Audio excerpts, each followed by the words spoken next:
morning. I am going to go over some Q&A question, or just the Q&A.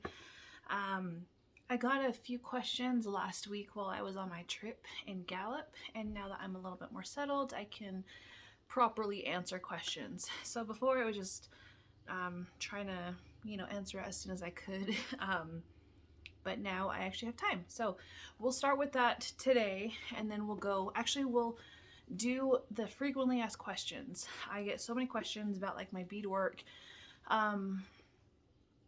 So we'll start with that and then go from there. So let me get this situated. Okay, I'm gonna go over some FAQs that I get on my website, and then we'll go into the other questions. So what do you bead on? With this one, I get Pellon 71F. The 71F is stiff and also it has glue on one side, so I can heat up the glue on that with like either, you could do like I use a straightener. You can use an iron, I can't even think of the word. You can use something like that to heat it up, and I use that to place my templates on, and it just sticks. So instead of having to use thread and kind of beat it on, it just already sticks and it doesn't move, which is nice because I've had issues with that before. Next question, what size beads do you use? My favorite is size 15 seed beads, Japanese seed beads, and size 13 Charlotte cuts. They're even though they're two different sizes, they are two different types, so they kind of like mingle pretty good, and they fit within each other. So yeah, so that's my favorite. What thread do you use? I use nylon Nymo size O. With the size O, it's just a thinner thread, so I can use it for the smaller beads. If you are beading and you use an 11, I would suggest something a little bit bigger, maybe like maybe a B, or I think I've used a D. I still use some Ds on my 15s when I really need something thicker. But yeah, I'm not too familiar with all of the other sizes, like what you should use if you're using much bigger or much smaller. But yeah, I like using the O. Oh, and I also use Fireline 6-pound thread for my edging. I notice with the edging, sometimes like with the nylon thread, they're just like little tiny strands, like all made into like one long big strand, and with the Fireline, it's a little bit more durable. So if I am edging with glass, which a lot of beads are, it doesn't cut as much. So I've had times when I'm like edging and with regular thread, even with Fireline, sometimes it depends on the bead, but sometimes like I'm tugging so much, or it's like going on different angles, I'm like basically just moving it all around, and sometimes it still cuts. So then I have to go back, undo like what I just did, and then have to like kind of not restart from the beginning, depending on where I'm at, but restart on weaving the thread in the beadwork again, and then having to go through that again to finish it up. So what needles do you use? For this, I know it's not very helpful because I use like so many different sizes, but the brands I use are John James and Pony Bead needles. I use 10, 11, and 12. The reason I kind of have like such a wide range is because the 10, I like using the 10 for my tacking. So because the Pellon is a little bit thicker, so sometimes like if I'm using a 12, it like bends my needle a lot more. So with the 10, I'm able to really just like hold it in place and push it through. Other times I just use my little plier. Yeah, so that's what I use mainly for the 10s, is just to tack it down. With the 11s, I use that most of the time if I'm using size 15 seed beads. I mostly use those for the size 15 seed beads. For the 12s, I mainly use that when I'm using size 13 Charlotte cuts, because even though the outside of the bead is mostly the same size, the hole is not. So with this Japanese seed beads, you have a bigger hole to put your needle through, where the size 13 Charlotte cuts have a smaller hole. and sometimes my needle ends up breaking the bead. So that's kind of frustrating, but the size 12 helps with that. All right, next question. Where do you get your beads? With this, I went on a recent trip to Gallup, New Mexico, and I got some stuff there. But the top place that I buy my beads is the Native American Trading Post in West Valley City, Utah. They do some over-the-phone shopping, so if you're ever interested, you can go through them and do that, but I don't think they have a website set up. And that's where I buy most of my colors. I do like seeing the colors in person before I buy it. It's not very often that I just kind of buy them blindly. I do that with Sheen Beads, which is the next place that I buy my beads. It's they mainly sell they sell a bunch of things, but I mainly get my size 13 Charlotte cuts from them just because they have so many colors, so many subtle colors. I just look through their catalog. It's pretty awesome. Again, I go to Thunderbird Supply Company in Gallup, New Mexico. They have more than just beads, they have basically everything. I did see some Preciosa bicones there that I wish I could have bought, but I just stocked up on a bunch already, and maybe on my next trip I'll stock up there. But the more beads that you buy, the cheaper it is. So they have, if you buy more than 10, the price goes down. More than so much, the price goes down even more. So it's pretty awesome if you are like me who buy stuff in bulk, and yeah, that's pretty awesome. Let's see. Do you offer custom orders?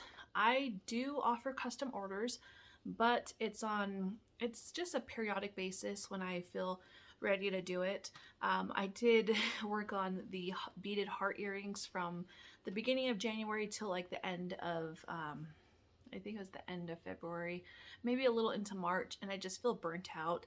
So if I feel that way and I just don't feel like I want to work on customs, I want to work more stuff with just what I have in mind. I have a bunch of things going on in this brain of mine, so I'm like constantly wanting to try new stuff out. And I don't just do flat stitch, I do other stuff. So then powwow season is coming up. It's like March, where our first big one is the Denver March powwow. We have the BYU powwow coming up. So just there's stuff that we get ready for that. So when I need some time away from just beading flat stitch, then I do other stuff. Yeah, so let's see. So custom orders, I do offer them, but they are closed at this time. Do you offer classes? I do not offer classes because I just don't have the time right now. I have mentioned before that this is my second job. So eventually I would like it to be my primary job and my only job, but I think we're some time away from that. But right now with my other job, we are busy during the warm season. So and yeah, so I just don't really have much time, as much time as I usually get during the cold season. So okay, so there is that for most of the questions on the website. Let's see.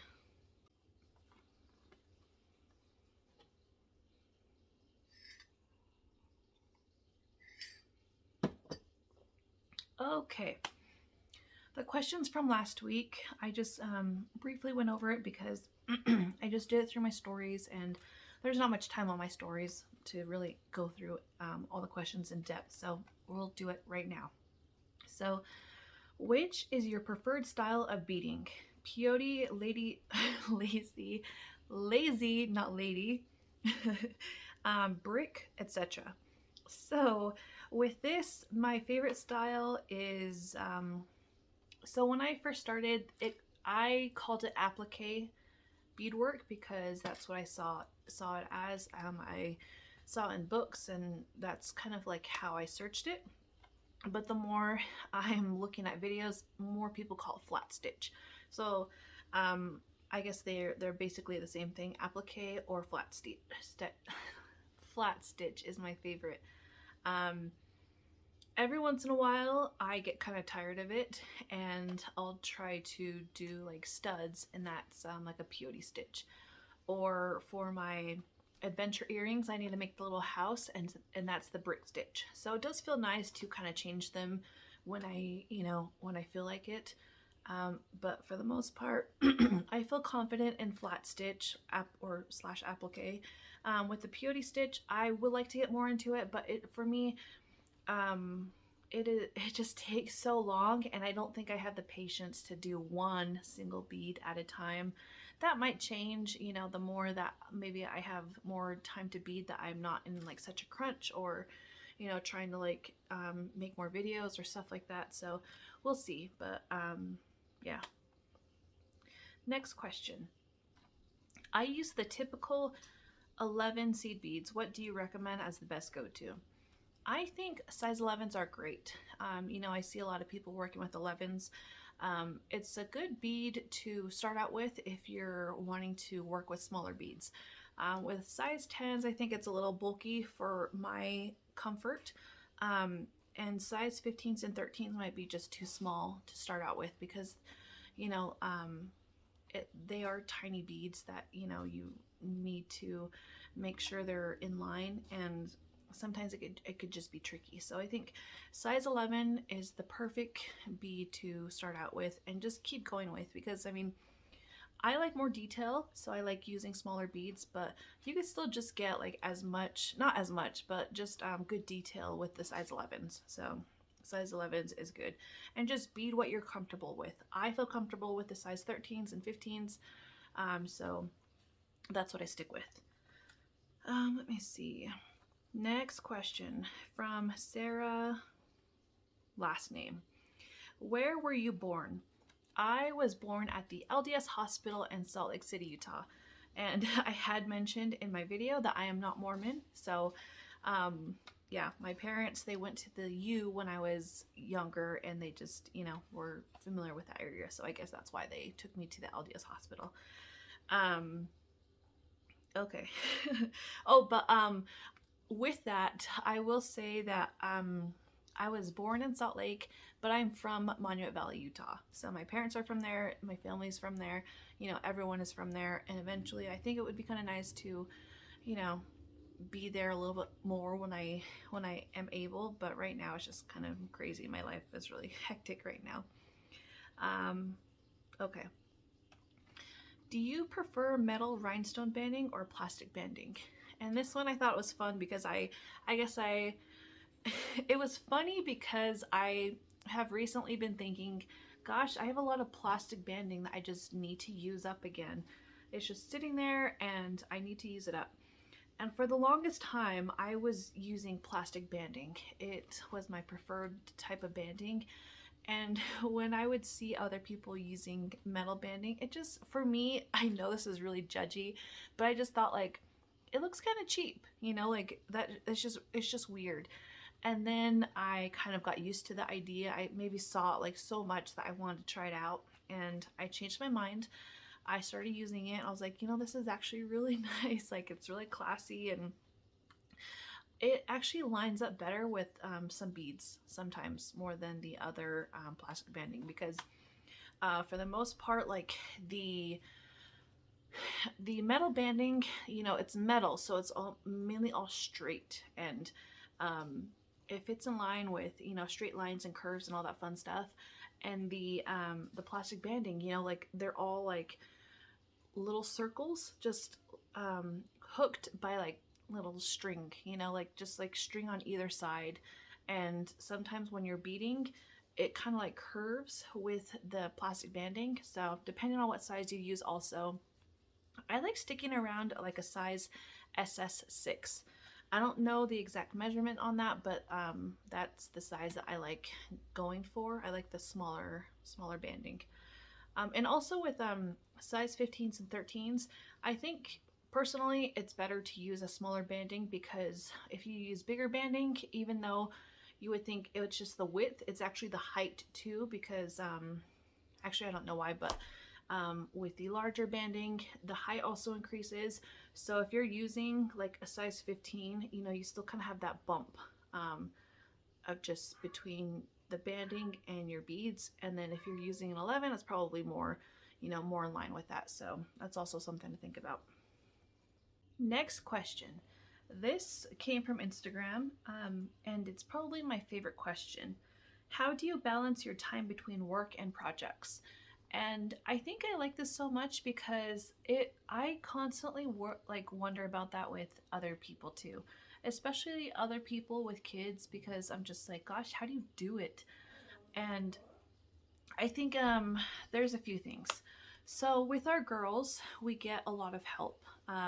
With my parents, they live with us, and in the colder months, the powwow season isn't as crazy, and they primarily do events full time. So they go around the country most of the time. It's like within the West Coast, and they set up for powwows and different events. So in the colder months, since it's slower, we do get a lot of help from them, and that's why I'm kind of able to do a lot more during the colder months. During the warmer months, like probably starting like now, like mid March, the powwow season does start picking up. So for us, we get help elsewhere. Sometimes we get help from family or friends. If anyone offers and we trust them, trust is a big thing. We let them take one or both daughters. So there's been a few times where a close friend of mine, she has like taken my daughter because she has a daughter that, they hang out with. So another person is my husband's aunt. She is very good with our girls. She's watched our oldest daughter since she was about 3 months old. So we trust her with so much. And, every now and then when my husband and I need some time, we ask her if she could watch them for the day or overnight or maybe for a weekend. So my husband and I, we both own businesses and we both have a full-time job. So we just are busy all the time. And yeah, so we rely on a lot of people to help take care of our kids. It does take a village.